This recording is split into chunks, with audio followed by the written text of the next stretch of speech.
Take control of your finances. Gain insights from top industry professionals. Financial topics that matter to you from your go-to resource. This is Right on the Money with your host, Dennis Mattern. Hey, hello, and welcome to Right on the Money, the show that features financial advisors, insurance professionals, and fiduciaries who discuss financial topics that empower you to take control of your finances. I'm your host, Dennis Mattern. Today, I am joined by Dan Brooks, president and founder of Xexis Private Wealth. Dan, great to have you here, sir. Good to be here, Dennis. Thank you. Now, the topic that brings us together is your new book titled The Truth About Financial Industry's Profit First Agenda. Right. And I have to first off say, congratulations, Amazon bestseller. That's correct. Yep. Nice. So let's dive right in. Writing a book is no small undertaking. So my first question then is, why? It's something that I've meant to do for a long time, and other people that know me kept prompting me. Like, I would be talking about something, they say, you need to write that down. So it just finally got to the point where I decided to do it, and hired the right people to make it easier on me. Yeah. Now the book, I would almost say yours. There's a little bit of a expose-ish type feel to it. So I mean the title's provocative. The truth about the financial industry's profit first agenda. Tell us a little bit more about that. In the book, I go into this a little bit deeper, but I got into this business kind of by accident. My dad, years ago, got some terrible advice and lost a ton of money. And I didn't find out about it till he passed away, and my mom said he wasn't able to leave us much. But I remember those days. Our life changed dramatically. So when he passed and I found out what happened, I got in this industry because I was kind of mad. How could this happen to somebody that was so bright? But it was because he was sold something. And it turned out that it wasn't the right thing. So that's how I got into this business. I was a restaurateur, thought I was going to spend my life doing that. And that leads to the book, because when I got into the business, of course, you have to work for one of the big companies. And I discovered that it was all about selling. People might think that the Monday morning meetings are how do we do a better job, but they're really, how much did you sell last week and why didn't you sell more and what can you do this week? Yeah. So they don't do a lot of process, of deciding what the right mix of products is. They're taught to sell something, whatever it is. Get the client, you can go for the rest of the money later. And that just rubbed me the wrong way, but it kind of confirmed the reasons that I got in the business and kind of why I went off on my own. And that independence is a big deal. I think it is, yeah. You don't have anybody looking over your shoulder, forcing you or encouraging you or to sell certain products or certain companies. So it gives us access to the entire suite of products that are available. Well, let's talk a little bit, the book goes into this, but the role of a professional advisor, because right now, more people have more access to more information hopping online, and yet more people make terrible decisions. And in the book, you've got a couple great analogies of why somebody should work with a financial advisor. And I think, would you share the Audi story? I think that's a great one. Yeah, and that's just one example. I've got a couple of very high-level technicians that work at Audi. And they're fantastic cars, but they tell me stories about their customers who try to do something on their own, or they go to a local friend or a local service department to work on their Audi, and then they bring it in because it wasn't fixed right, and these guys have to unravel everything that was done wrong. And the client ends up spending more time and money than they should have when they really could have got it done the right way the first time. And that's the same in a lot of things. I have other analogies in there. One time in my house, I hired an interior decorator, and she didn't get anything new. She just used what I had. And it was an amazing difference. And what you said about the amount of information is the very reason that people need a professional in this industry. There's so much information that people are more confused than ever. Right now, as you're saying that, I'm thinking about a project my wife wants me to do on our fireplace, and I'm thinking I might be giving someone a call. So the question that I have to you with that is, so what should someone look for? You're in the general public, you're watching the show today, and you're thinking, hey, I need some help with my finances, my retirement plans. What should I be looking for when I'm choosing a financial advisor? Well, obviously, I'm biased towards independent advisors. And that's not to say that the large companies can't do a good job. But that's just my bias. Expand on that, because I think that's important. Well, in my industry, you're either working for one of the large or even medium-sized companies. We can all name them, and I'm not going to pick on anybody, but they're household names.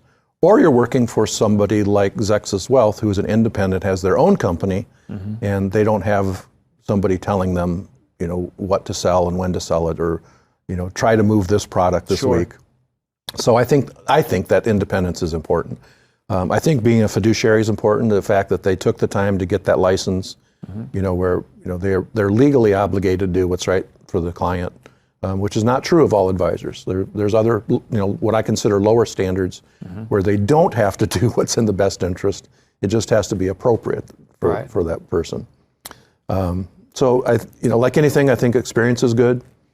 That you want somebody that's seasoned and has seen a lot of things. My time in the business, when I talk to a new client, very rare where I haven't seen that similar situation several times in the past. What about one thing you hadn't mentioned, and in knowing you and your commitment to your craft, let's talk about education. Well, education, of course, is critical in any industry. And in my industry, like many, there are designations that we can acquire. Sure. And some of them are relatively easy to get, and some of them are very complicated. But I don't think having somebody have a designation is a game changer.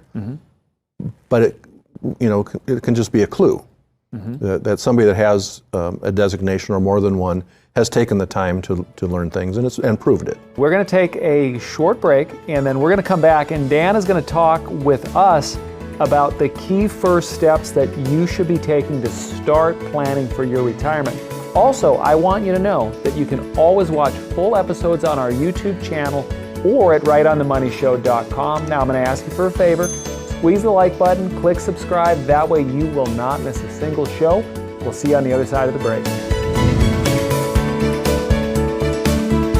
Hey, welcome back to Right on the Money, your go-to resource for the financial topics that matter to you. Now, if you're just joining us, we're here with Dan Brooks, president and founder of Xexis Private Wealth. Dan, great to have you here today.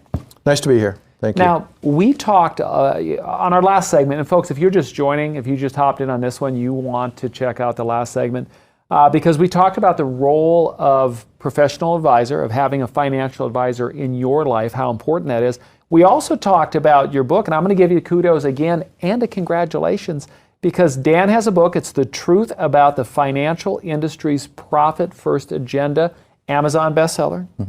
Yes. That is super cool. I am at the age now where it just dawned on me that I am going to retire. Like, this is an actual reality. And I'll be honest, I haven't taken too many steps forward other than I've been squirreling money away. But that's just this, I don't know. I don't have a plan. So what are my first steps that someone like me should take, starting the plan for retirement? You just took the first step. Nice. Which is realizing, hey, I need to start doing something, right? So you've been saving money, and what you're going to find the closer to get retirement is all these decisions you have to make. What about Social Security? When am I going to take it? What about my spouse? When should she take hers? Medicare. I've got to make decisions there too. And I've got all this money in my 401k. What about the taxes on that? How do I deal with that? And when you do meet with an advisor, you're probably going to find out a whole bunch of questions you didn't know that you should be asking, because the planning, any sort of planning, especially for retirement, has so many elements. We call it putting a puzzle together. Yeah. And that the book is a part of the reason of that, to make it a little more understandable for people. But would you talk about the ease planning process that I believe you even have it trademarked, which is super cool? This is a process that you built, and how it simplifies really this complex and almost overwhelming world here. Yeah, because my clients through the years are telling me that when I first meet them, like very common, like I know that I've got this, but I don't really know how that works, and I bought this a few years ago, but I can't really explain it to you. That's almost everybody. Then they go do research and they talk to, friends and CPAs and attorneys and bosses and brothers and sisters, and then they go to Google. Yeah. And they're trying to get answers to what they think are the right questions. So Problem number one is it becomes overwhelming. And problem two is they don't know the right questions to ask. So what we did is simplify it for people. We have what we call the 5 aisles of where your money can go in retirement. And we make it very simple for people, because when it's explained to people in simple terms, people are smart. They don't need somebody to put a plan together for them. They just want to know what their options are. Sure. And we teach them the positives and negatives and how to put things together. And people are smart enough to figure it out on their own. Well, from a high level, walk me through the EASE planning process. I know that each letter stands for something. Yeah. Walk me through that. Yeah, the EASE, the first portion is education, like what we're doing here. Yep. Because you have to have accurate information about the things that you're worried about without sales pressure, nobody trying to push a product on you. So education is learning what's out there, the positives and negatives. And once you have that basis of education, then you can go to the A in EASE, which is analyzing it. So, okay, now I understand it. Let's analyze what we want to do here. And that leads to the next step, which is strategize it. What is my strategy going to be to get me where I want to go? All the things that I want, as much as possible, the things I want. How do I put a strategy together to do that? How do I avoid all the things I don't want? And the last one is the most important, and it stands for enjoy. And by the way, the EASE planning process came to us, we named it that acronym because our clients at the end of the process that we use were always saying to me, Dan, when I first met you, I was so confused, I didn't know what was going on, I wasn't sure we were going to be okay, and I feel so much at ease. And my director of operations, Desiree, he actually came up with that and said, we should name it EASE. Nice. So that's where that came from. Very nice. Now, I like everything you just said, and folks, I imagine you do too. So if I'm out there and I want to get in touch with you, what's the best way for me to get a hold of you? Whatever is convenient for somebody. Obviously, the telephone is easy, or sending me an email. We're located in Florida, but we have clients all over the place. One of maybe the only good thing that came from the COVID was that we had to start using Zoom. Yeah. And our clients locally are using it, and our clients out of state, of course, are using it. So, I'm happy to meet people over Zoom anytime. That is awesome. I have to imagine, when you say the enjoy part and people relax and the ease, it does. I can see where that would take a load off of all this confusion to actually have a plan put together. Well, it does, and when you are confident that everything that you want, or as much of it as possible, is going to happen, and you don't have to watch the stock market every day and hope that it comes out great, that you really know that your plan has already accounted for that. That if it goes up, that's great. If it goes down, it's not going to hurt you, because you already know, you understand it. Well, that puts people at ease, and that's the last part of the ease, which is enjoy. Enjoying your retirement is the goal. You've worked a long time to get there, and this is not time to worry about your money. It's time to know how much you can spend comfortably. And by the way, one of the things we're kind of known for when people come to us, they have an idea in mind of what their budget's going to be in retirement. And many times we're able to tell them that they can spend considerably more than that safely. So that's a lot of fun. That's got to make a lot of people happy. It does, and it makes us happy too. Now we're going to take another break, and when we come back, though, we're going to talk a little bit about some of those key strategies in the accumulation years, and then also the retirement years, and some important differences. But then also, I'm going to ask you about maybe one of the most overlooked aspects in retirement planning that a lot of folks miss. Folks, you do not want to miss that. So remember, if you like the show, do us a favor, squeeze the like button, click subscribe so you don't miss a single episode. We'll see you right back here in just a moment. Hey, welcome back to Right on the Money. Our guest today, Dan Brooks, president and founder of Xexis Private Wealth in Florida. But Dan, actually, like you mentioned before, heck with Zoom, everywhere. Yeah, we have clients move from Florida, and we can keep working with Zoom, and we have referrals from outside the state more and more all the time. That Zoom is almost like being there, and sure people is. are more and more used to it. So it sure is. It's a great tool. Now we're going to dive into, I think this is a really key area. We got two things to talk about here, but the differences and I think a lot of people miss this, but the differences when it comes to investment strategies and the need for change from the accumulation years to those retirement years. Break it down for us, Dan. Most people accumulate their wealth before retirement in the stock market. And the market has always been a great way to do that. It's one of the wealth generators that that people use. The other big one would be real estate. But since most people use the stock market, and we manage money, our group manages billions of dollars, so we understand it very well. Of course, people know the market fluctuates. Yeah. And we'll talk about 2008, where it dropped, for many people over 50%. But if you're approaching retirement now, in 2008, you were a younger person. First of all, you didn't have as much money built up. And secondly, when the market dropped 45, 55%, you were feeding it into your 401k or IRA on the bottom. You were buying it on sale. So that creates what's called hindsight bias, which means your account, because you bought it on sale, came back faster than the market as a whole. And people remember that. So they think it's going to happen again. And it might if you're still feeding it when it's down. Sure. But in retirement, when you're relying on that money, are you taking money, are you putting money in when you're 72? No, you're taking it out. So those are two completely separate ways of doing things. And the hindsight bias of what happened to you back in 2008 could be completely different if it happened to you in 2030. Well, you do such a great job in the book of laying out those differences, that the accumulation years, your growth focused, the retirement years, your income focused, which is fantastic. Which brings me to, in the book you mentioned this is something we need to touch on, maybe one of the most overlooked aspects of retirement planning, long-term care. How important is it? And give us an overview. Well, when we say long-term care, what we're talking about is the potential for huge medical expenses. Normally later in life.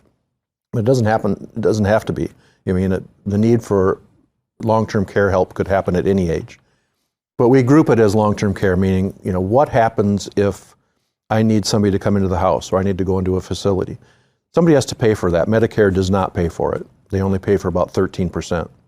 So it's your money that's going to pay for it. And it can be hyper expensive. Today it can be $30,000 to $120,000 a year. So that can wipe out somebody's nest egg pretty quickly. Yeah. People have a lot of misconceptions. They say, well, I looked at long-term care insurance and it's just way too expensive. And that's true. If you're 60 years old, it's very expensive. What they don't know is there's several other options, and there's always new ones coming on that they just haven't heard about. So what we find is that people kind of bury their head in the sand because they can't get long-term care insurance. They thought that was the only solution. Yeah. They don't know about the other solutions, and when we explain those to them, we get like, wow, I didn't know we could do that. So there are ways to mitigate those costs that most people just aren't aware of. That's what I love about your the system you use, the E system, that E, education, and really almost re-education, because there are these preconceived notions, and we were talking about it in the first session about the amount of information that's sometimes out there. It's deprogramming. Yeah, that's a great word. Yeah. That is a great word. Now, for those of you that are out there, you definitely want to get out onto Amazon and you want to find this book, The Truth About the Financial Industry's Profit First Agenda. If you have any questions you'd like to ask Dan, his contact information up on the screen, but the book goes into estate planning. We don't have time to talk about these ones, avoiding common pitfalls and how to create a holistic plan. We didn't even talk about taxes. So, folks, you need that book. Dan, thank you for being on the show. We appreciate it. Good to be here, Dennis. Absolutely. And then for those of you out there, don't forget, you can watch full Right on the Money Show episodes on our official YouTube channel or at rightonthemoneyshow.com. Now that's the spot where you can get the up-to-date financial news, the insights from the top insurance and financial professionals in your area. Thank you for watching. We'll see you next time.